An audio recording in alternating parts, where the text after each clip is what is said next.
올해 40대 중반에 들어선 남성입니다. 한 7살쯤이었네요. 집안 사정 때문에 그때 누나랑 제가 충남 예산의 할머니, 할아버지 댁에 맡겨졌습니다. 그때 당시 동네 사람들이 서울로 많이들 이사를 가는 바람에 그 동네에 이제 빈집이 굉장히 많이 있었어요. 덕분에 이제 친구들이랑 숨바꼭질을 하면 숨을 곳이 너무너무 많은 거예요. 문제의 그날 누나랑 저는 평소처럼 친구들과 숨바꼭질 놀이를 하고 있었습니다. 꼭꼭 숨어라 머리카락 보일라. 술래가 이제 숫자를 세는 동안 누나랑 막 뛰어다니면서 어디 숨을까? 어디 숨을까? 이렇게 하고 있는데 저쪽 처음 보는 집이 하나 있는 거예요. 거기는 이제 사람들이 잘 안 다니는 골목 쪽에 있는 작은 집이었어요. 빨리 와, 빨리. 야, 우리 저기 숨자. 나랑 신나게 달려가서 대문을 딱 열었는데 여기저기 널브러진 장독대, 그다음에 손잡이 빠진 녹슨 물펌프, 마당 한쪽에는 사람 키만큼 자란 잡초들. 딱 봐도 폐가이고요. 일단 딱 들어가는 순간 딱 겁이 나는 거예요. 저 아무 데서 누면 안 돼? 거기 무서워. 바보야. 원래 이런 데 숨어야지 술래가 못 찾는 거야. 야, 너 1등 안 할 거야? 결국 누나 말대로 그 집에 숨기로 했습니다. 그렇지. 일단 부엌 쪽으로 갔어요. 부엌의 옛날 부엌은 이제 앞문이 있고 이제 뒷문이 있고 양쪽으로 이제 문이 있는 데고 한쪽에 아궁이가 그렇죠. 이렇게 옛날 있고 구조죠. 그 반대편에 이제 장작이 이렇게 세워져 있었어요. 아궁이 옆쪽 편에 딱 어린아이 2명 정도 들어가서 숨을 정도의 그 공간이 있는 거예요. 그래서 누나랑 거기 탁 들어가서 쪼그려 앉아가지고 손을 꼭 붙들고 술래를 기다리고 있었습니다. 그렇게 얼마나 지났을까요? 근데 문 밖으로 이제 노을이 이제 슥 지기 시작하는 시간이 거예요. 많이 갔네. 가뜩이나 분위기도 좀 으스스한데 노을까지 이렇게 빨갛게 지니까 어린 마음에 다시 약간 무서운 생각이 무섭죠. 드는 거예요. 빨리 찾으러 가야 되는데. 누나, 우리 이제 그만 나가자. 안 돼. 아직 못하겠다 깨꼬리 안 했잖아. 근데 너무 무서운데? 우리 그냥 나가면 안 돼? 안 돼. 우리 지금 나가면 술래돼. 너 1등 안 하고 싶어? 그럼 그냥 혼자라도 나가볼까? 이런 생각이 들었는데 슬쩍 마당을 보니까 도저히 혼자서는 거기를 못 지나가겠는 거예요. 무섭지. 그만큼 무섭구나. 그래서 결국은 이제 누나 등에 탁 붙어서 얼굴을 푹 파묻고 있었어요. 그때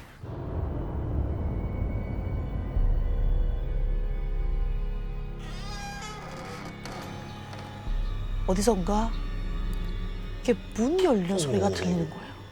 이상하다 싶어서 고개를 돌리는 순간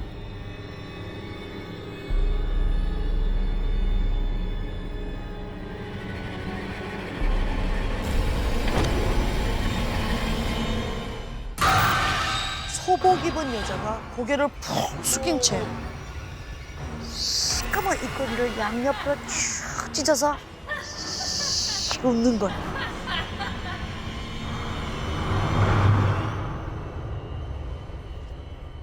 가뜩이나 무서운데 뭐 제정신이겠어요? 그냥 막 누나 등에 막 사정없이 매달렸죠. 못 봤나? 누나 귀신! 목소리가 제대로 안 나오는 거예요. 그때 누나가 뭔 소리야?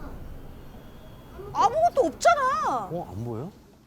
너무너무 무서웠지만 누나가 아무것도 없다고 하니까 덜덜덜덜 떨면서도 아무것도 없다니까 개짝개치 하면서 이렇게 다시 고개를 돌려서 뒷문을 봤어요.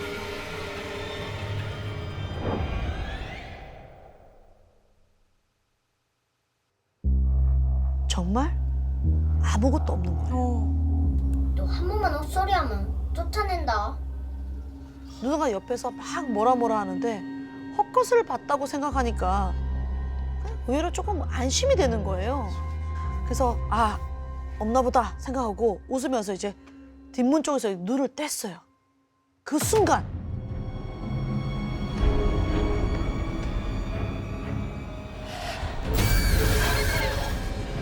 정면에 이렇게 딱!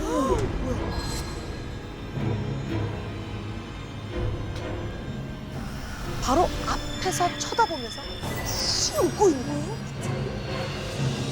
아! 그 순간 누나가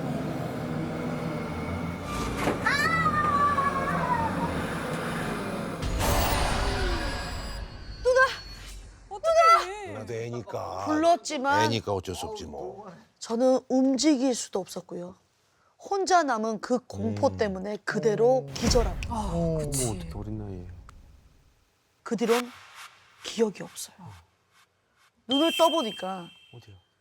저는 집에 누워 있고 할머니가 누나를 막 혼내고 있는 거예요. 그치. 너 동생 누구 오냐 이거지. 안 챙기니까.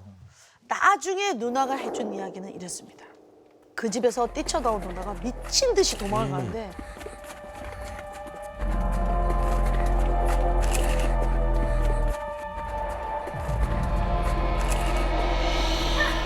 그 여자가 웃으면서 계속 쫓아오는 거예요. 누나를. 깜짝 놀란 누나가 할머니 때문에 대문을 막 열려는 순간 할머니가 구세주처럼 문을 벌컥 열고 나타나서는 소금 딱 뿌리면서 썩 물러가라! 어디를 함부로 들어오려고 그래! 물러가라! 굵은 소금을 누나한테 팍팍 뿌리면서 호통을 치죠. 할머니 눈에 그제서야 누나 혼자만 온 게 보인 거예요. 아, 그렇지, 그렇지. 아니 근데 동생은 어디다 두고 너 혼자 있어? 어? 할머니가 막 다그쳐도 누나는 너무 놀라서 그냥 펑펑 울기만 하고 있는 거예요. 어리니까 아직. 이리 와. 결국 할머니는 전에 무당집에서 받은 부적을 다 꺼냈어요. 할머니가 평소에 그 무당집과 좀 친분이 있어서 좀 가까이 지냈거든요. 그때 액마기 부적을 좀 많이 갖고 계셨던 거예요. 그 부적을 들고 할머니는 동네 사람들 다 불러다가 밤새 저를 찾다가 그 집 아궁이 옆에 쪼그려서 기절한 저를 발견한 겁니다. 아가야. 그런데 그날 이후로 이상한 일이 계속 벌어지는 거예요. 할머니가 원래 굉장히 정정하기로 유명하셨거든요. 근데 한 반년도 안 돼서 몇 개월 안 돼서 세상을 떠나신 거예요. 아유. 결국 할머니 장례식이 끝나고 부모님은 우리 남매랑 할아버지를 모시고 서울로 오셨어요. 시간이 흘러 제가 20대 중반쯤 됐을 때 어릴 적 친구랑 연락이 닿은 거예요. 근데 그 친구가 아직 예산에 살고 있는 거예요. 그래서 오랜만에 이제 거기로 간 거예요. 한 잔. 옛날 아. 얘기 오랜만에 한잔 해야죠. 예. 소주 한잔 하면서 어릴 적 흑역사 얘기를 막 하나 둘 뭐 너 어땠다 저땠다 이런 얘기를 막 꺼내다가 친구가 야 너 숨바꼭질 하다가 기절했던 거 기억나냐? 어? 그 집 이야기를 꺼내기 시작한 거예요. 아, 이게 뭘까? 누나랑 제가 서울로 간 뒤에 온 동네에 그 집에서 이제 귀신이 나온다는 소문이 쫙 돈 거예요. 그래서 동네 사람들끼리 뭐 이런저런 얘기하다가 결국 저 집을 좀 없애자 이렇게 얘기가 된 거죠. 네. 그래서 뭐 이게 막 이제 좀 정리를 하고 안방에 들어가서 벽에 붙은 이제 벽지를 이렇게 확 뜯어냈는데 뜯어낸 순간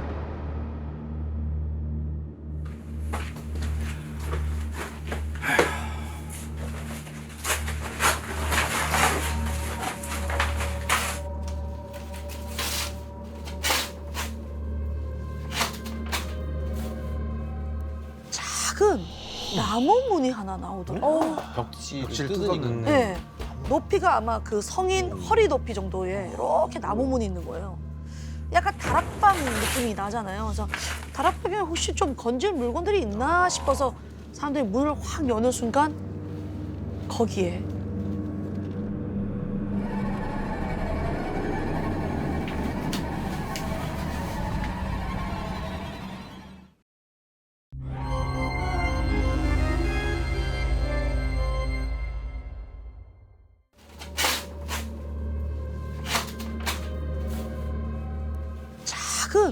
나무 문이 하나 나오더라고요. 벽지를 벽지를 뜯으니까. 뜯었네. 네. 높이가 아마 그 성인 허리 높이 정도의 이렇게 나무 문이 있는 거예요. 약간 다락방 느낌이 나잖아요. 그래서 다락방에 혹시 좀 건질 물건들이 있나 싶어서 사람들이 문을 확 여는 순간 거기에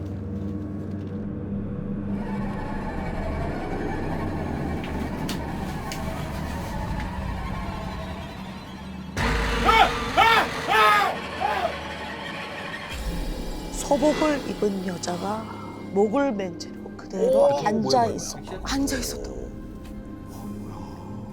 기이한 건 죽은 지 한참이 된 것 같은데 이상하게 썩지도 않고 꼭 살아있는 것 같은 모습으로 그대로 발견이 된 거예요.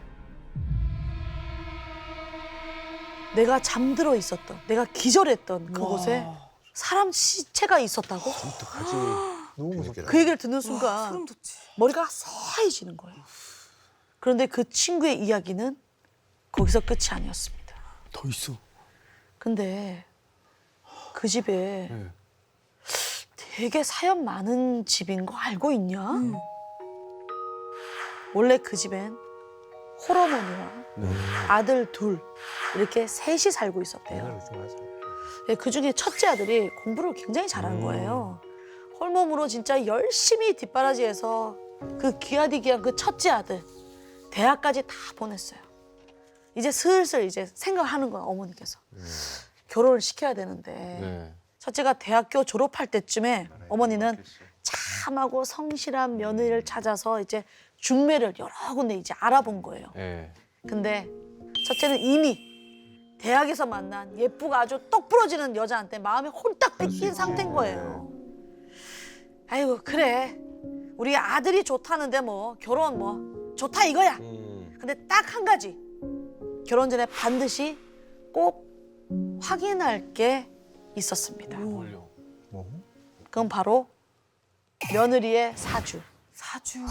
옛날 어르신들은 중요한 많이 봐요. 굉장히 예. 중요했죠. 예. 며느리에 대해 사주를 받아다가 몰래 아들이랑 궁합을 이렇게 본 거예요.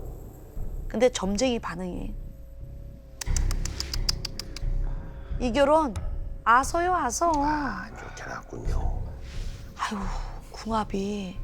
궁합이 많이 안 좋나? 안 좋은 정도가 아니라 시댁 잡아먹을 사주야 이게.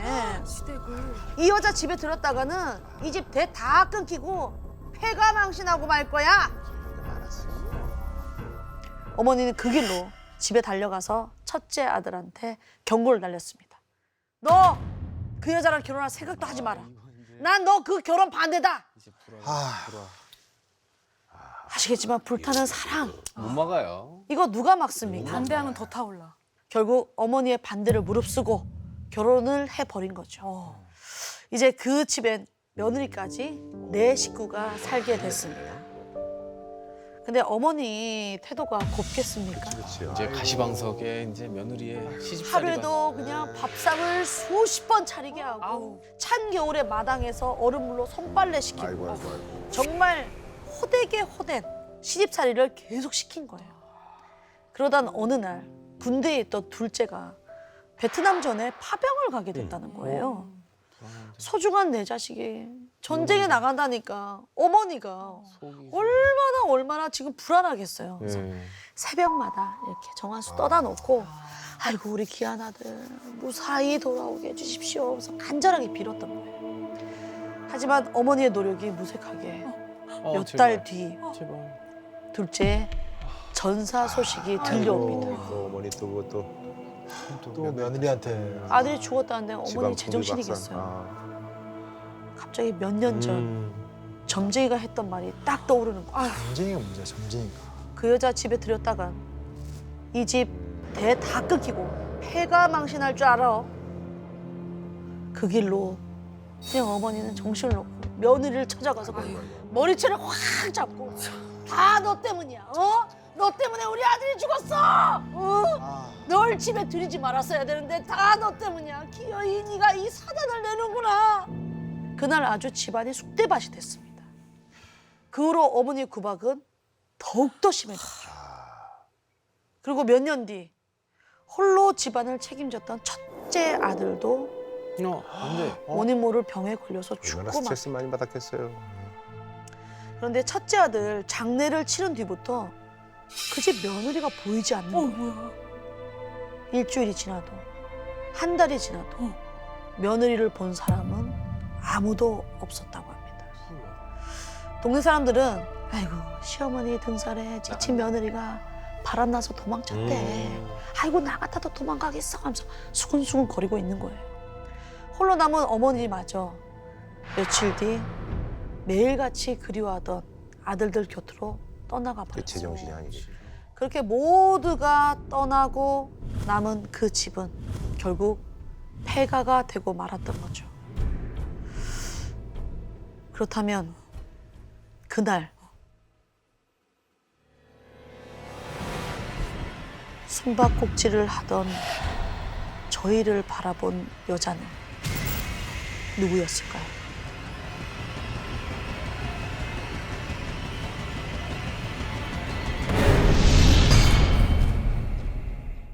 자, 이 이야기는 부산에서 서주희 씨가 보내주신 공모장입니다. 때는 2006년 주희 씨가 12살 할머니 집에서 겪은 일이라고 해요.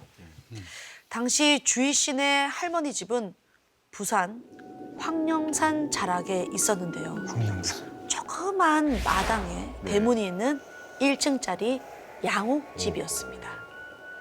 그런데 주희 씨네 할머니 집에는 절대 하지 말아야 할 금기사항 하나가 있었습니다. 집마다 그런 게 있고. 대문 밑에 물이 차오르는 날 절대로 아이들만 집에 두지 말 것. 이게 무슨 소리야? 이 금기를 만든 사람은 바로 이웃에 살던 남천동 할매였어요. 남천동 할매는 무속인은 아니지만 살짝 신기가 있는 분이었거든요. 동네 그런 분들이. 한 번은 주희 씨 할아버지가 공사 현장으로 출근을 하려는데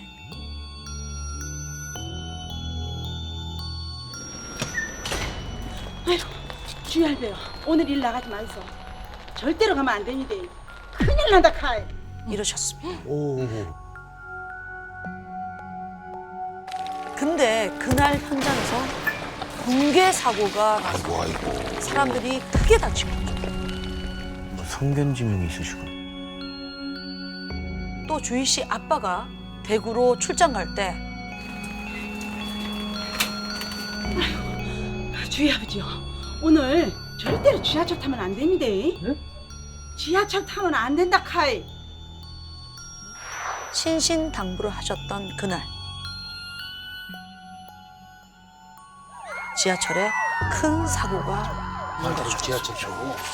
남천동 할매 어쩜 앞니를 그렇게 딱딱 맞추는지 주희 씨네 가족은 남천동 할매의 말을 전적으로 믿을 수밖에 없었습니다.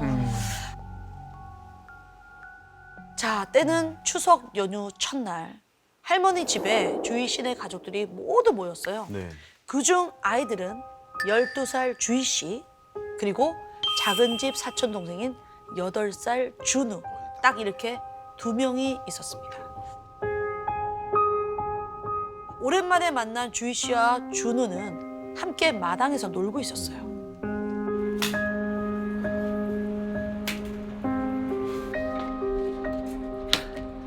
얘들아, 엄마 목욕 갔다 올게. 놀고 있어? 안녕하세요. 재밌게 놀고 있어. 음식 준비를 모두 마친 어른들이 그날따라 날씨도 좋겠다. 전부 이제 목욕탕에 다녀온다는 거예요. 그렇게 집엔 준우 그리고 주희 씨 이렇게 아이들 둘만 남게 됐습니다. 그런데 어느 순간 마당이 조용했어요. 그 어디에도 준우가 없는 거예요. 8살짜리 어디 갔어? 어디 갔지? 준우야! 사준우!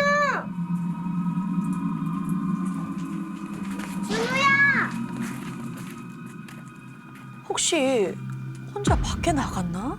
불안한 마음에 주희 씨는 곧바로 대문 밖을 나섰습니다.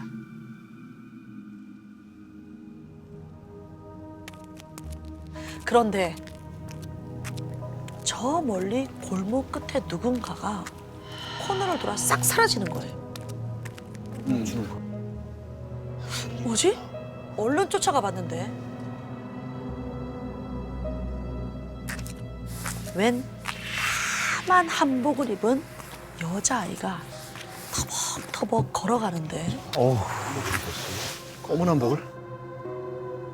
그 여자아이 손을 보니까 줄을 쥐고선 뭔가를 질질 끌고 가고 있는 거예요. 자세히 보니까 털이 아주 덥수룩한 삽살개 같은 그런 짐승이었어요. 근데 그 짐승이 쓸려간 자리엔 검붉은 흔적이 묻어나 있는 겁니다. 피? 뭐지? 왜 저렇게 끌고 가는 거지? 주희 씨는 호기심이 생겨서 검은 한복 입은 여자의 뒤를 슬그머니 쫓아갔어요. 근데 그 아이 앞에 웬 꽃상여가 놓여져 있는 거예요. 그 꽃상여 앞에 멈춰선 여자아이 갑자기 뒤를 획 돌아보는 겁니다. 그리고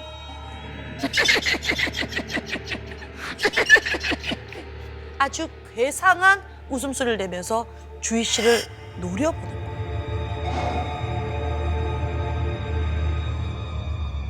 순간 주희 씨는 너무 놀라서 어쩔 줄 모르고 그 자리에 굳어버렸습니다.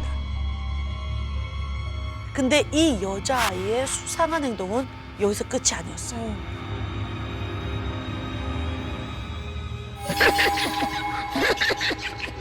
계속 웃으면서 자기가 끌고 가던 그 짐승을 꽃 상여에 막 밀어넣기 시작하는 거예요. 근데 그 짐승은 들어가지 않으려고 막 발버둥을 쳤고 여자아이는 목을 쥐고 막 억지로 끌어당겼습니다.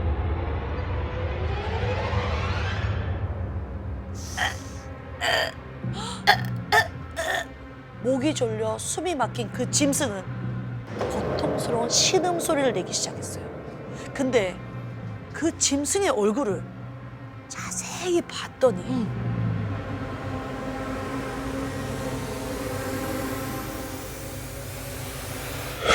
사촌 동생 준우인 거예요. 이게 뭐야 이거?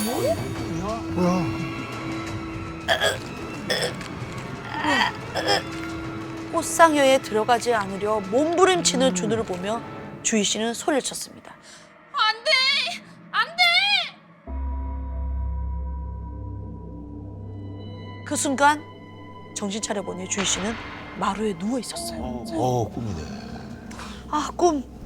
꿈이었구나. 그렇게 얘기하고선 한숨을 돌리려는데 바로 옆에서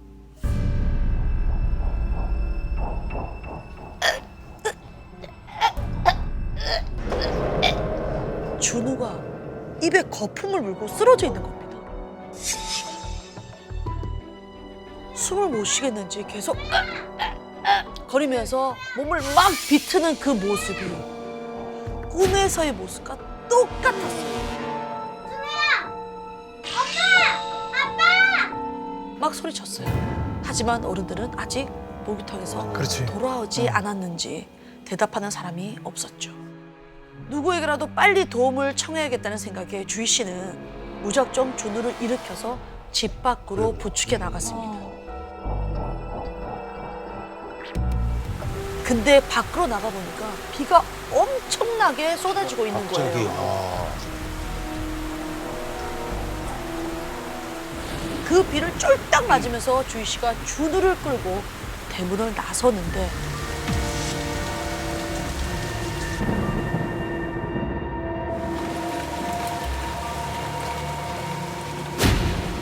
찰바닥!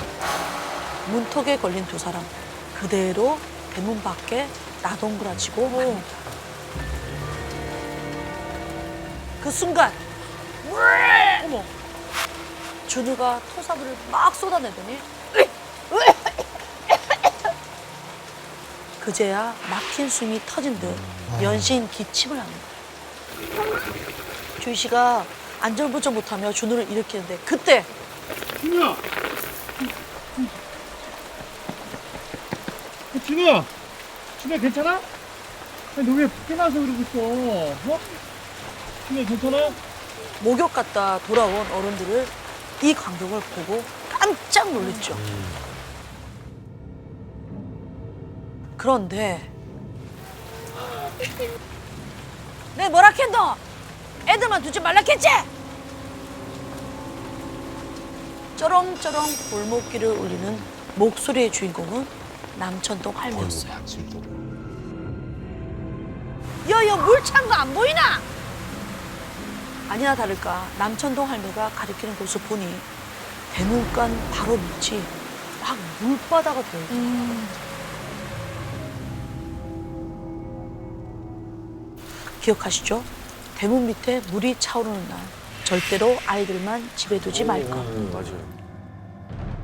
순간 어른들은 아 금기가 깨졌구나 이런 생각에 사색이 되었습니다. 어떡해. 우리 준우 어떡해. 준우 엄마가 준우를 안고 막 울부짖고 어른들 모두 당황해서 우왕좌왕하고 있는데 남천동 할매가 집 위쪽을 쓱 바라보더니 갑자기 표정이 싹 굳으시었어요. 그러더니 집에 그 이불보 그 천 같은 거 있지? 버뜩 가서 챙겨온나? 지금 시간이 없다! 언다! 주희 씨 엄마가 부랴부랴 무명천을 들고 나오자 남천동 할매가 다시 소리칩니다.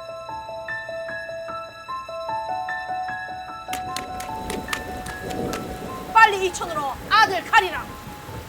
그리고 버뜩 나 따라온나?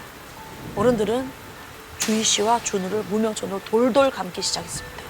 그러고선 무명천으로 꽁꽁 싸맨 아이들을 어깨에 들쳐맨 어른들은 다급하게 뛰기 시작했습니다.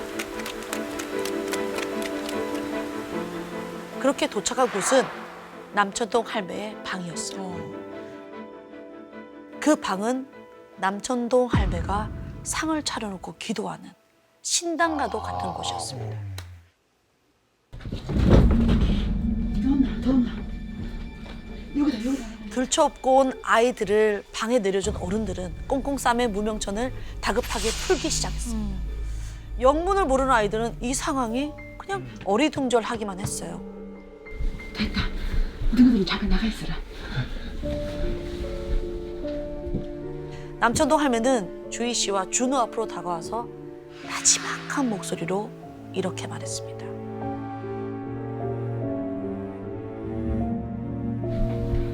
너희들 할매가 내일 아침에 다시 데리러 올 테니까 그때까지는 절대로 방 밖으로 나가면 안 된대. 혹시라도 밖에서 누가 불러도 절대로 대답하면 안 된대.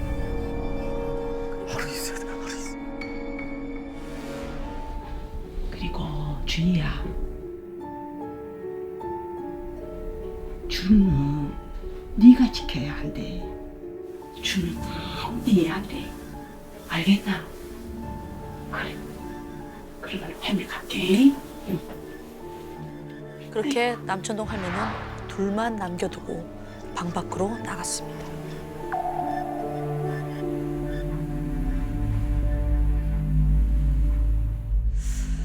이어서 남천동 할매는 방 밖에 서 있는 어른들에게도 신신당부를 했어요. 일단 걔 눈을 속여가. 애들은 내가 앞 방에다가 숨겨놨지만 그래도 조심해야 된대. 아들이 어디 있는지 절대로 누구한테 입도 뻥긋하면 안 된대. 너희들 정신 다 뒤차려라. 알겠나? 네. 네. 내 말 명심하래. 남천동 할매와 어른들은 쑥덕쑥덕 하더니 이내 사라졌고요. 방 밖은 고요해졌습니다. 그 와중에 힘없이 축 늘어진 준우는 계속 엄마를 찾으며 보챘습니다. 누나, 우리 엄마 어딨어? 안 돼. 오늘은 여기서 누나랑 자야 돼. 주희 씨는 칭얼거리는 준우를 애써 달래가며 겨우 어우, 같이 잠이 들었습니다.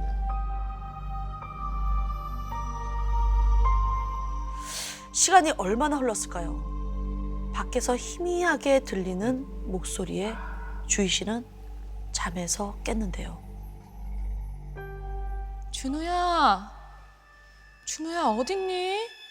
빨리 엄마한테 와야지. 그 목소리는 바로 준우 엄마였어요. 옆에서 곤히 자고 있던 준우도 그 목소리를 듣고 잠에서 깹니다. 준우야, 준우야 어딨니? 빨리 엄마한테 와야지. 우리 준우 어디 있니? 안 돼. 주희 씨는 뭔가 이상함을 느꼈대요.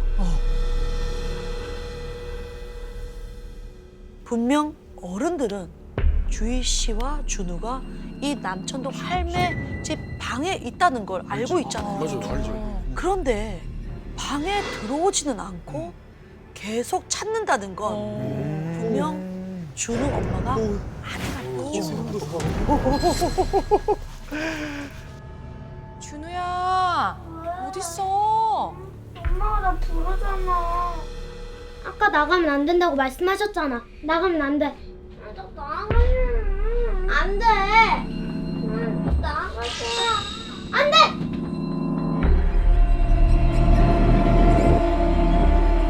안 돼. 안 된다니까. 갑자기 우르르 쾅쾅 천둥 번개가 치는 겁니다. 근데 그 순간 주희 씨는 보고 맙니다.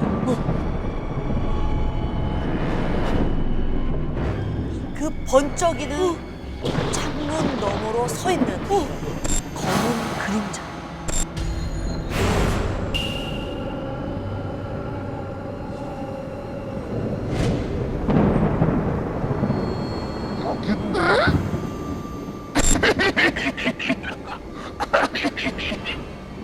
꿈속에서 들었던 그 여자아이의 웃음소리가 들리는 겁니다.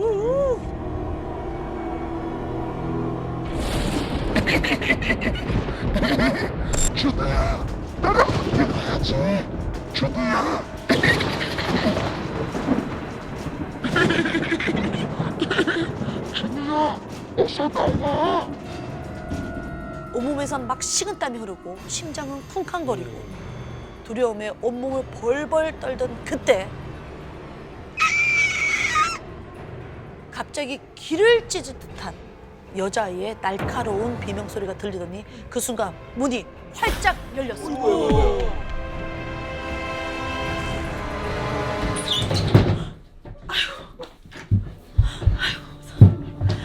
얘들아, 개 안 나. 아이고, 이 어린 것들이 얼마나 무서웠을까. 어이? 어떡해. 엄마가 미안해. 이제 괜찮아. 아이고, 우리 주희가 준우를 살린 기다. 아이고, 무서웠지? 아이고, 아주 실상해나. 그런데 말이죠. 도대체 남천동 할매는 귀신이 나타나는 걸 어떻게 알고 이 아이들을 구하러 온 걸까요? 진짜 어떻게 알았지? 주희 씨는 어른들의 대화를 우연히 엿듣다가 그 자초지종을 알게 되는데요. 그날 주희 씨와 준우가 대문 앞에 쓰러졌을 때 남천동 할매가 집 위쪽을 바라보다가 표정이 싹 굳었다고 했잖아요. 맞아요. 그때 남천동 할매는 춤을 추며 낄낄대는 여자의 귀신과 눈이 딱 마주쳤던 거예요. 너무 무섭다. 야들이 문간을 넘어졌을 때 그 대문 위에서 이 잡끝이 등실등실 춤을 추고 있는 기라. 그래서 귀신이 아이들을 보지 못하게 서둘러서 천을 씌우고 안전한 신당으로 아이들을 대피시켰던 거예요.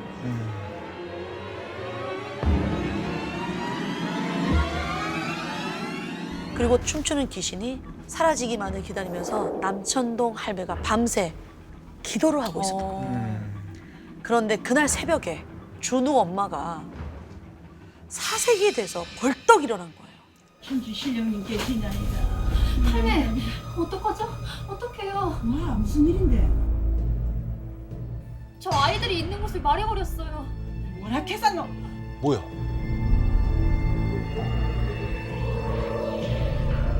그리고 벌벌 떨면서 남천동 할매에게 이야기를 하는데 꿈속에서 준호 아빠가 이렇게 빙긋 웃으면서 아, 애 데리고 놀이공원이나 갈까? 이렇게 묻더래요. 그래서 자기도 모르게 내가 준우 데리고 올게. 애가 어디 있었지? 아 맞다. 당집에 있었지? 그렇습니다. 얘기해버려. 그렇습니다. 아이들이 있는 곳을 말해버리고 오. 그 순간 서글서글 웃던 준호 아빠 입이 기괴하게 찢어지다니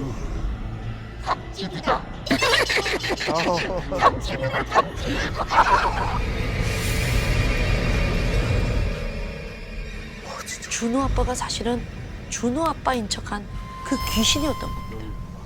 꿈속에서 준호가 있는 곳을 알아낸 귀신은 그렇게 남천동 할매 집으로 가게 된 거였죠. 준호 엄마의 이야기를 들은 남천동 할매는 그 길로 불이 나게 아이들에게 달려갔습니다. 아니나 다를까 그 여자아이 귀신이 창문에 딱 달라붙어 방으로 들어가려고 몸부림을 치고 있는 거예요.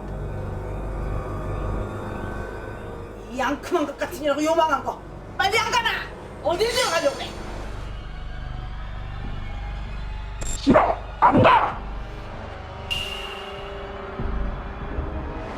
남천동 할매는 곧장 귀신에게 갖고 온 부적을 불태웠습니다.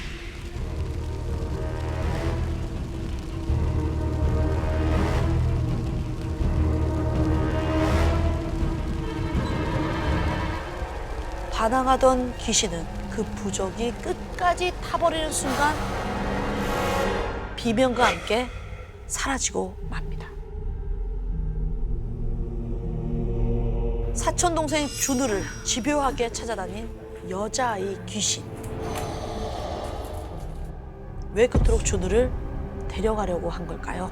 대체 그 귀신의 정체는 뭘까요? 이 이야기는요. 광주광역시에서 살고 계신 정은숙님과 딸 수아양이 지금으로부터 19년 전 2002년에 겪은 일이라고 합니다. 당시 유치원에 다녔던 수아에겐요. 정말 껌딱지처럼 붙어 다니는 친구가 한 명 있었어요. 바로 옆집에 사는 서윤이였는데요. 서로 옆집에 사는 이 두 아이는 유치원 갈 때 매일 아침 나란히 서서 유치원 차를 기다리기도 하고요. 유치원에서는 또 하루 종일 둘이 붙어 다니고 절친이네. 하원한 다음에는 하루는 수아네, 하루는 서윤이네 이렇게 막 예쁘네. 번갈아 가면서 놀러 다니기 장난처럼 굉장히 지냈구나. 네. 바빴어요. 특히 수아네 집에는요. 두 아이만의 작은 아지트가 있었는데요. 바로 두 아이가 몸을 숨기기 굉장히 좋은 작고 예쁜 인디언 텐트. 무조건 애들이 필수예요. 애들 제일 좋아하지. 두 아이는 수아의 방에 있는 이 인디언 텐트에서 소근소근 비밀 얘기도 하고요. 동화책도 읽고 소꿉놀이도 하곤 했는데요. 너무 좋아. 좋은 거야, 이제 둘만 텐트. 있어도. 그러던 어느 날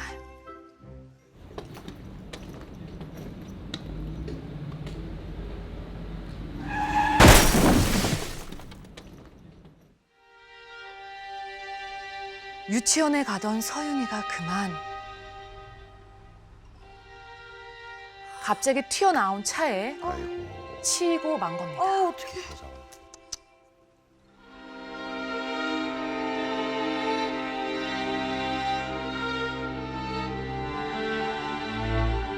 서윤 엄마가 피투성이가 된 딸을 끌어안고 애타게 울부짖었지만 안타깝게도 서윤이는 세상을 떠나고 맙니다. 그 후 슬픔에 빠진 서윤이의 부모님은 장례를 치르자마자 동네를 그렇지. 떠나게 되었어요. 이제 살고 싶지. 바로 이사를 간 거죠. 그 모습을 본 수아의 부모님도 마음이 힘들기는 마찬가지였어요. 맞아요.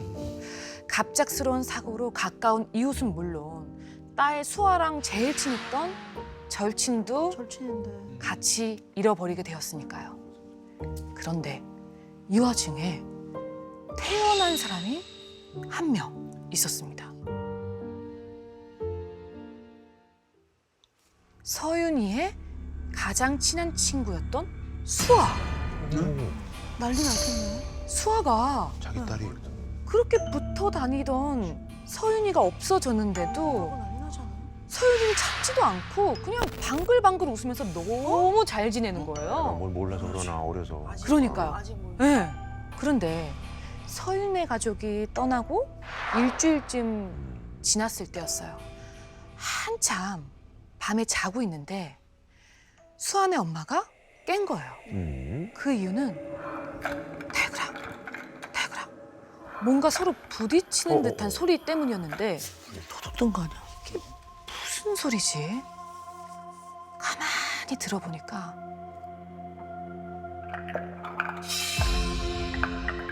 수아방 쪽에서 소리가 들리는 거예요. 의아해진 수아 엄마가 방 안을 살짝 들여다보니까 인디언 텐트 안에 그림자가 2개인 거예요. 수아야, 너 지금 누구랑 있니?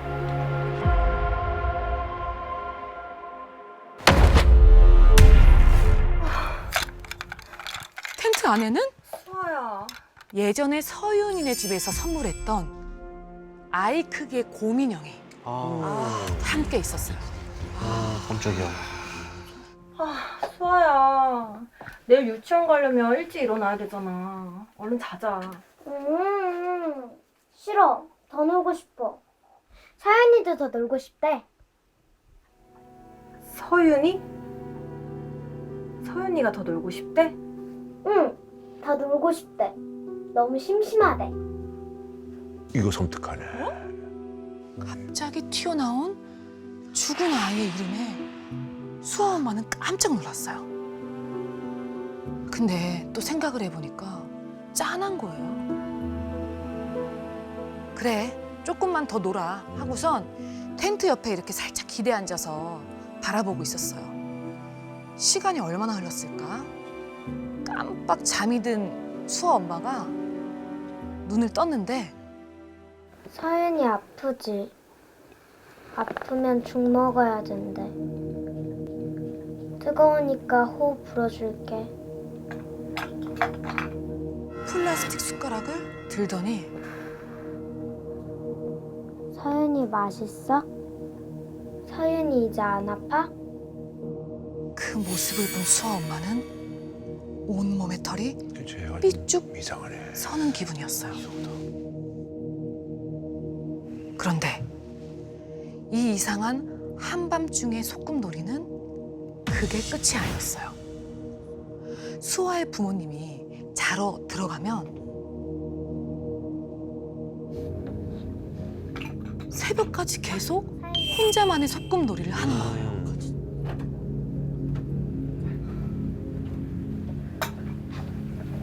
수아야, 이제 늦었잖아. 넌 자야지. 싫어. 수아랑 서윤이랑 놀아야 돼. 엄마 자리로 가. 김수아. 자리로 가. 딸의 변화에 깜짝 놀란 수아 엄마는 결국에는 이 소꿉놀이를 못하게 해야겠다고 생각을 한 거예요. 수아 엄마는 일부러 수아 앞에서 엄마 먼저 잘게.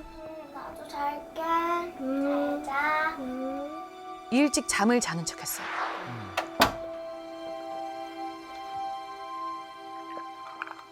그런데 또 소꿉놀이 하는 소리가 들리기 시작했죠.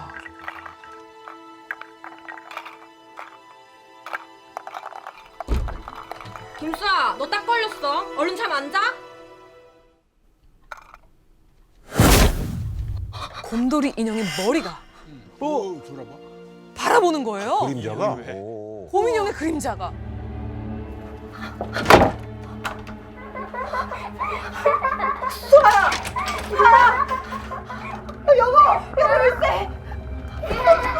그 그 속에서 정체불명의 기괴한 그러니까. 웃음소리가 같이 섞여서 들리는 거예요. 두 개가 들잖아 지금. 두 개야.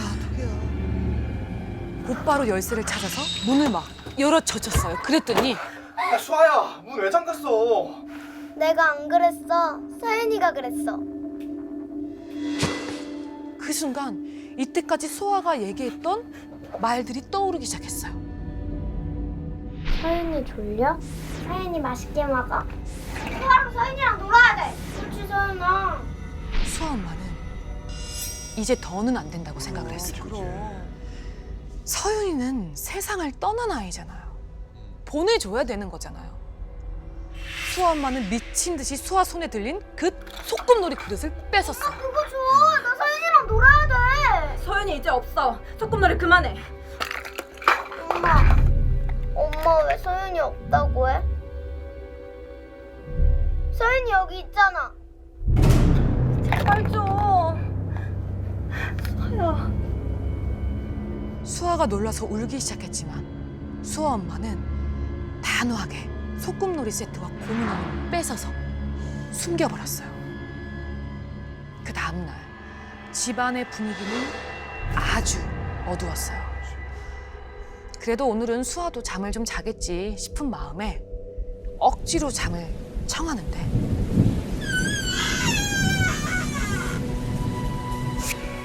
안방 문이 여는 소리가 들리는 거예요. 수아니? 천둥 소리에 수아가 놀랐나 보다 생각한 수아의 엄마가 침대를 내려가려는데 갑자기 방 가운데 수아가 등을 돌린 채 우뚝 서 있는 거예요. 수아야 괜찮니? 이거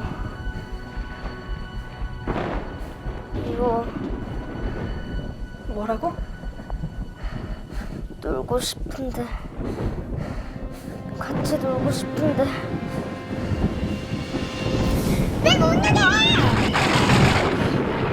뒤를 돌아본 그 아이는 죽은 서윤이었어요. 뭐야 이거? 아 그러면 귀신하고 놀고 있었던 거구나. 이 사건을 겪은 수아 엄마는 드디어 결심합니다. 죽은 서윤이가 수아의 곁을 맴도는 것 같으니 그렇게 생각할 수 있지. 반드시 떼어내야겠다고요. 그래서 수아 엄마는 무당집을 찾기로 합니다. 웬 애를 데리고 왔네. 자기 집이 아니지. 수아 엄마를 보자마자 무당이 대뜸 이런 말을 하는 적었는데. 거예요. 전 조그만 게 안 좋게 갔구만. 근데 쟤는 저기 왜 붙었을까? 자기 혹시 딸 있어? 네, 딸 있어요. 사실 딸 때문에 왔어요. 네 딸은 내가 한번 봐야겠으니까 이리 데리고 와봐. 네. 그리고 며칠 뒤 수아는 오랜만에 해맑은 얼굴로 방방 뛰고 있었어요. 엄마 아빠가 바닷가에 같이 가자고 했거든요. 맞아 느낌이 안 좋은데. 수아마 다 왔다. 우리 얼른 물에 들어가서 놀까? 응.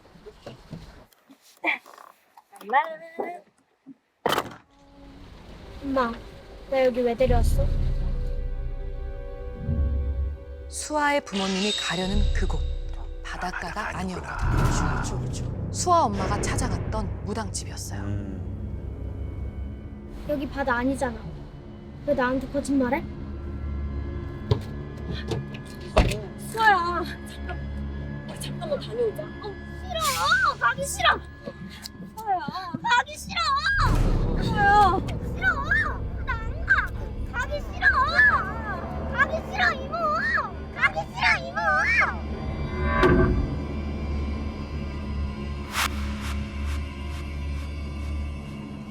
수아의 입에서 튀어나온 이모. 이모라는 그 말. 서윤이가 수아의 엄마를 부르던 호칭이었거든요. 너 누구야? 우리 수아한테 어떻게 한 거야? 너 누구야? 무당을 보자 수아는 다시 발버둥을 치기 시작했고 무당은 수아를 감싸 안았어요. 진짜 무섭다. 무당은 축 늘어진 수아를 방 안에 바로 눕히고 오색 천을 덮은 뒤 방울을 흔들면서 수아의 주변을 빙글빙글 돌기 시작했어요.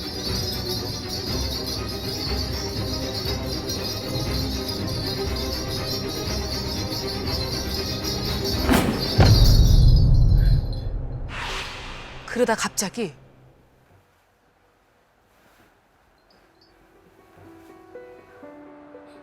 너무 무서워. 너무 아파. 혼자서는 너무 무서워. 아파. 너무 아파. 혼자서는 너무 무서워. 아파. 엄마 보고 싶어. 엄마.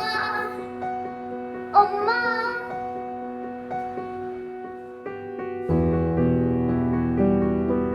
가슴 아파. 무당이 내는 목소리는 놀랍게도 죽은 서윤이의 목소리와 많이 닮아 있었어요. 서윤이의 목소리가 아프다고 무섭다고 엉엉 우는데 그 소리를 듣는 수아 엄마의 마음이 너무 아픈 거예요. 그 어린 아이가 얼마나 아팠으면 얼마나 괴로웠으면 수아 엄마는 자기도 모르게 빌기 시작했어요. 나 서윤이만 생각하면 이모도 마음이 너무 아파. 우리 서윤이 무섭지 않게 좋은 곳으로 가긴 빌게. 응? 그러니까 우리 수아는 제발 도와줘라. 이모가 이렇게 부탁할게.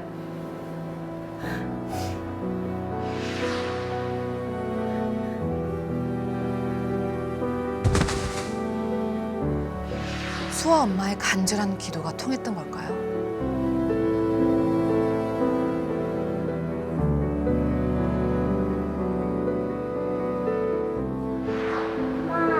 깨어난 수아는 이렇게 말했습니다. 서윤이가 안녕 손 들고 갔어. 그 말처럼 정말 서윤이가 작별 인사를 했는지 그날 이후 수아는 한밤중에 소꿉놀이를 하지 않았습니다. 고민형을 보고 서윤이라고 부르는 일도 없었죠. 19년이 지난 지금까지도 수아 엄마는 이때 생각을 하면 섬뜩하면서도 먼저 떠난 서윤이의 생각에 마음이 아프다고 합니다.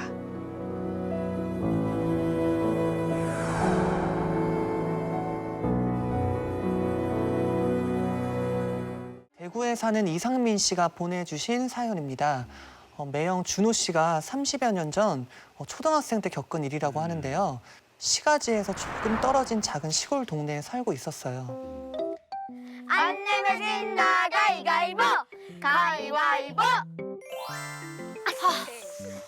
나 왜 또 술래야? 니네들끼리 짠 거 아니야? 야, 너가 가위가위보를 잘하든가. 너는 술래가 딱 어울려. 내가 니는 꼭 잡는다. 딱 기다려. 평소처럼 빈터에서 무궁화꽃이 피었습니다를 하고 있었는데요. 마침 제가 또 술래였어요. 무궁화꽃이 무궁화꽃이 피었습니다. 오, 인진솔. 내가 네 지켜보고 있다. 아, 빨리 하라고. 내가 가면 뒤통수 맞을 준비하고.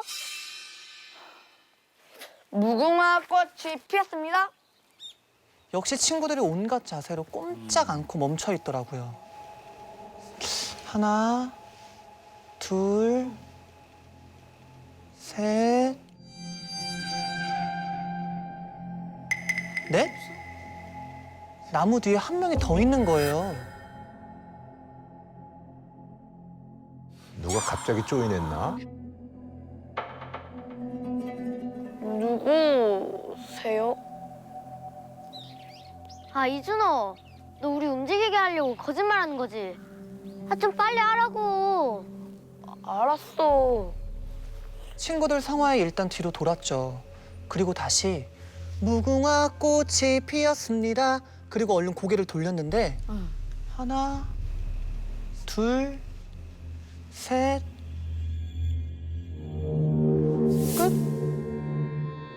이상하다. 그 잠깐 사이에 여자가 사라졌더라고요. 도망갔네. 분명히 절 지켜보고 있었는데 친구들 사이에서 거짓말쟁이만 되고 말았죠. 아, 그럼 뭐저 잘못 봤을 수도 있고. 해질 무렵 안 늦었어. 엄마한테 혼날 것 같은데. 난 아빠 들어오실 때 김선생은 들어가면 돼. 던져둔 책가방을 들쳐매는데 누군가의 시선이 느껴지는 거예요. 준호야, 나 알지? 아, 안녕하세요. 같은 동네에 사시는 엄마 친구분이셔. 가끔 저희 집에 직접 캔 감자를 가져다 두시던 동네 아주머니였습니다. 착한 아줌마. 얘들아, 나랑 우리 집에 좀 같이 가줄래? 내가 짐이 너무 무거워서 좀 도와줄 수 있을까? 늦으면 엄마한테 혼날 텐데. 어머니 친구분이시라며 우리가 좀 도와드리자. 저희 주세요. 고마워. 진소리와 함께 짐을 나눠 들어드리기로 했습니다. 뭐 시골에서 뭐 이렇게 하지. 제가 저희 동네에선 어지간하면 안 가본 곳이 없거든요. 그런데 아주머니 댁은 저도 처음 가보는 외진 곳이었어요.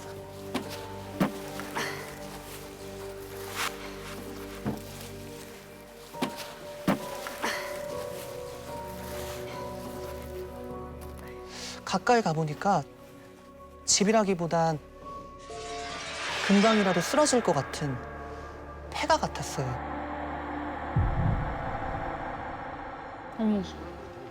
아, 정말 이상한 사람이야. 이건 뭐야? 그래서 마당에 짐을 내려놓고 집에 가려는데 아주머니가 배고프지? 아줌마가 밥 해줄까? 라면 끓여줄까? 라면이요? 제일 좋아할 때. 왜냐면 엄마는 몸에 안 좋다고 아주 가끔 시험 잘 본 날만 상처럼 주시거든요. 먹고 갈래, 진솔아? 너 안 늦었어? 괜찮아? 내가 엄마한테 말씀드려 놓을 테니까 먹고 가. 방에 들어가 있어. 감사합니다. 먹고 가자. 빨리 먹을 텐데. 결국 아주머니를 따라 방으로 들어갔습니다. 방엔 아주머니가 펼쳐둔 밥상뿐 세간살이랄 게 딱히 하나도 없더라고요. 빈 밥상 앞에 앉아 멀뚱멀뚱하고 있는데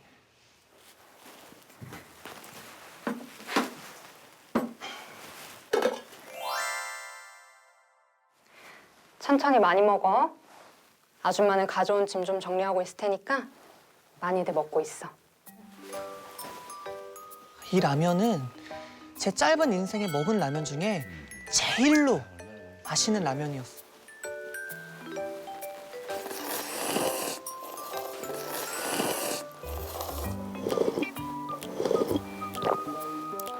저와 진솔이는 개눈 감추듯 그릇을 싹싹 비웠습니다. 일하고 나서 먹었으니까. 아 배부르다. 근데 나 이제 엄마한테 혼날 것 같아. 빨리 가자. 진솔이는 시간이 너무 늦었다며 이제 그만 집에 가자고 졸랐어요. 그래도 이렇게 배부르게 먹었으니까 아주머니께 인사는 드리고 가야 하는데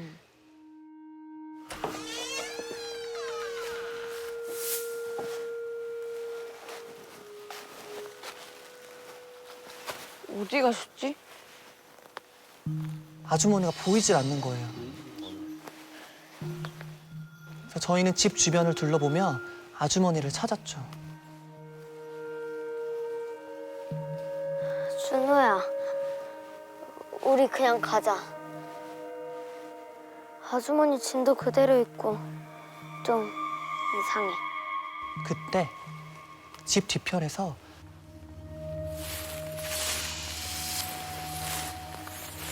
그냥 빨리 인사드리고 가자. 아주머니가 저기 계신가? 소리가 나는 곳으로 가봤는데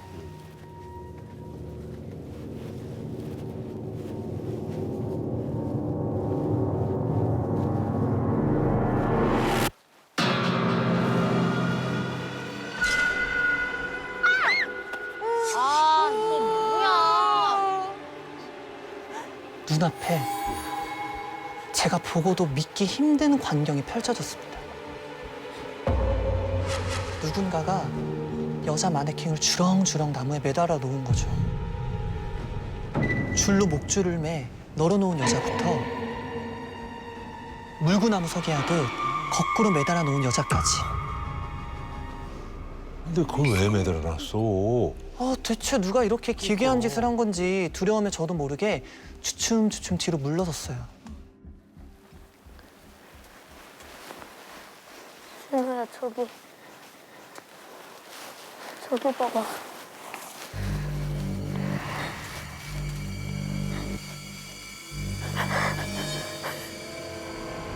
얘들아, 여기도 좀 한 번만 도와줄래?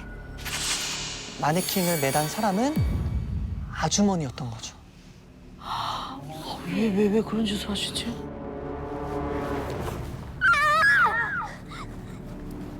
얘들아! 뭐야? 무서워. 그래서 그때부터 저와 진솔이는 정말 앞만 보고 달렸습니다. 가로등 하나 없는 외딴 길을 숨이 턱까지 차도록 뛰었는데 아무리 달려도 사람은커녕 빛 한 줌 보이질 않았던 거예요. 어떡하냐? 그때 갑자기 등 뒤에가 환해졌어요.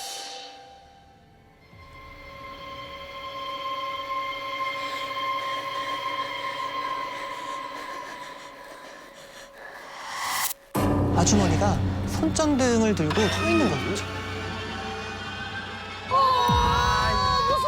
동네 아줌마 맞아? 잡히는 순간 우리는 영원히 집에 돌아가지 못할 것 같은 그런 기분이 들었습니다. 살려주세요! 도와주세요! 제발 누구라도 도와달라는 마음으로 있는 힘껏 소리를 질렀어요. 그때 아 이거 저기 최씨 손자 아니야?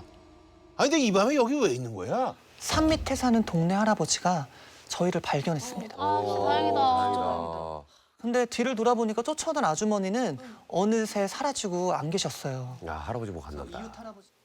덕분에 무사히 집에 돌아왔지만 집에 와서 부모님을 뵈어도 이 놀란 가슴을 도무지 진정이 되지 않더라고요.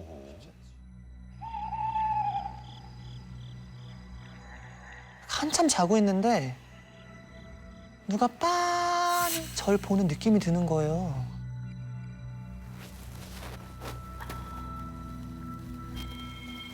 엄마? 살짝 열린 문틈 사이로 여자 실루엣이 보이더라고요. 누구야? 조심스레 얼굴을 확인해 보려고 하는데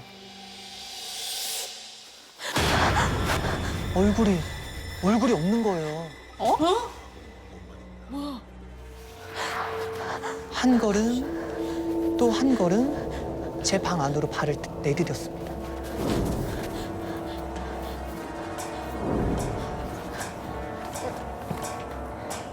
본능적으로 깨달았어요. 날 찾고 있구나. 이대로 서 있으면 곧 저 머리 잘린 여자의 손에 잡힐 듯 했어요. 그때 떠오른 게 바로 침대 밑에. 그래서 침대 밑에 숨으면 저를 못 찾을 것 같았습니다. 안 보이니까.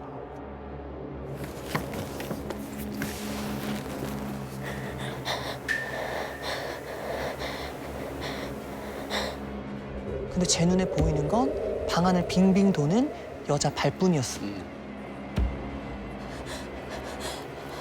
얼마나 지났을까 드디어 여자가 나가려는지 방문을 향해 가더라고요.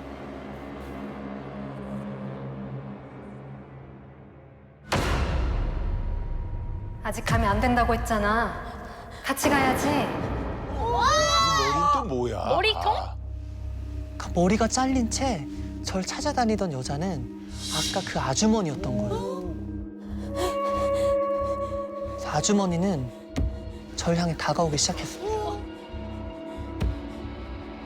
이러지도 저러지도 못하고 있는데 준호야, 정신 좀 차려봐. 엄마야.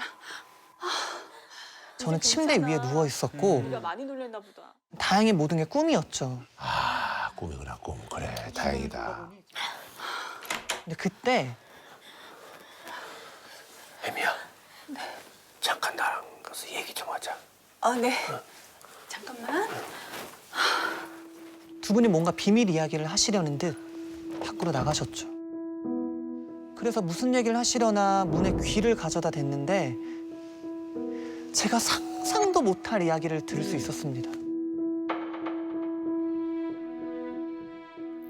애미야, 우리 준호 데려간 그 여자 방금 죽었어. 네? 어쩌다가요? 조금 전까지 저와 같이 있던 아주머니가 돌아가셨다는 그 말이에요. 실제 있던 분이구나. 알고 보니 할아버지는 제가 아주머니 집에서 도망쳐 집에 온 후 곧장 경찰서를 찾아가셨대요. 할아버지가 아주머니를 아동 유괴로 신고하신 겁니다. 아. 그래서 할아버지는 그 길로 경찰과 같이 아주머니 집까지 찾아갔대요. 아니 도대체 우리 귀한 손주를 왜 데려간 거요? 어르신 진정하시고 한번 같이 가보시죠. 그런데 눈앞의 광경을 보곤 더 이상 어떤 말도 할 수 없으셨답니다. 집 뒤에 이곳저곳 널어놓은 마네킹 사이에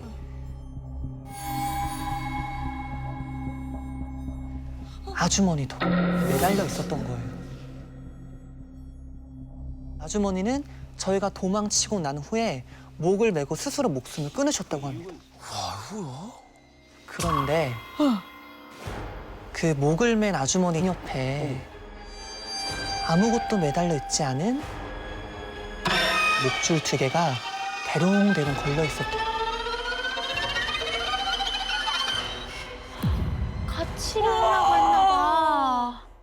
아내는 경찰한테 전화를 해서 같이 그 아줌마 집을 찾아 나섰다고 합니다. 그 아주머니가 이미 소나무에 밧줄을 3개를 매달고 이미 돌아가신 상태라고. 그 매형이랑 매형 친구가 2명이라서 아마 함께 자살을 하려고 하셨던 게 아닌가. 이제 너무 외로워서 같이 가고 싶어서 그랬다고. 혼자 가지 왜 남의 집 애들은. 아휴, 참 말도 안 된다. 그래서 아주머니는 삶을 비관해서 자살을 한 건데요. 그래서 아주머니는 저희가 라면 먹는 동안 목줄 3개, 저, 진솔이, 그리고 아주머니 것을 매달고 있으셨던 거예요. 준비하고 있던 거구나. 아주머니는 살아서도 귀신이 되어서도 외로워 절 데리고 가려 하셨던 걸까요?